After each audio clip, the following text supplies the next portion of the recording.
नमस्कार, जय जगन्नाथ।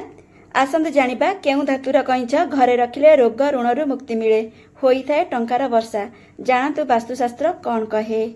एपरी परिस्थिति रे आज आमे आपनको केउं धातु कइंच घरे रखिबा उचित एवं केउं कइंच रखिबा उचित नुहे ताहा विषय किछि सूचना देबु। घरे जीवंत कइंच रखिले कि नाही। धार्मिक एवं वास्तु नियम अनुसार घरे जीवंत कइंच रखिबा शुभ, किंतु धार्मिक मत अनुसार प्रत्येक प्राणी स्वाधीन एवं ताहाकू बंधन रे बांधी जीवन रे सुख पाई परिबा नाही। एहा सहित वास्तुशास्त्र अनुसार घरे एक जीवंत कइंच रखिबा द्वारा नकारात्मक आसी थाए।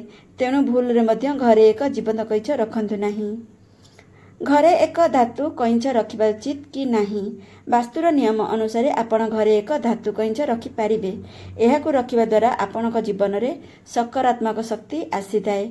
आपण उत्तर दिगरे एक धातु कइंच रखि पारिबे। एही दिगरे धातु कइंच रखिबा द्वारा घरे सुख एवं समृद्धि आसी थाए। काठ कइंच रखिबार नियम। आपण आपणक घरे काठरे तैयारी एक कइंच मध्य रखि पारिबे, किंतु जदि आपण एहाकू घरर पूर्व किंबा दक्षिण पूर्व दिगरे रखंती तेबे ही एहा आपणक पई लाभदायक हेबो। वास्तुशास्त्र अनुसार एहा करिबा द्वारा जीवन रे सौभाग्य एवं सफलता आसी थाए। घरे एक स्फटिक कइंच रखिबा उचित कि नाही। आपण आपणक घरे स्फटिकरे तैयारी एक कइंच मध्य रखि पारिबे। एहाकू रखिबा पई सर्वोत्तम दिग दक्षिण पश्चिम दिग बोली विवेचन करा जायछि। एक स्फटिक कइंच आपणकू प्रगति एवं ख्याति आनी थाए बोली कुहा जायछि। आम घरे काच कइंच रखि पारिबे कि नाही। वास्तुशास्त्र अनुसार घरे एक काच कइंच रखि मध्य शुभ।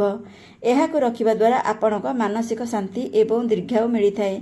तथापि मने रखंतु जे काच कइंच को काठ उपरे रखिबा निहाती दरकार एवं एहाकू उत्तर दिगरे रखिबा उचित।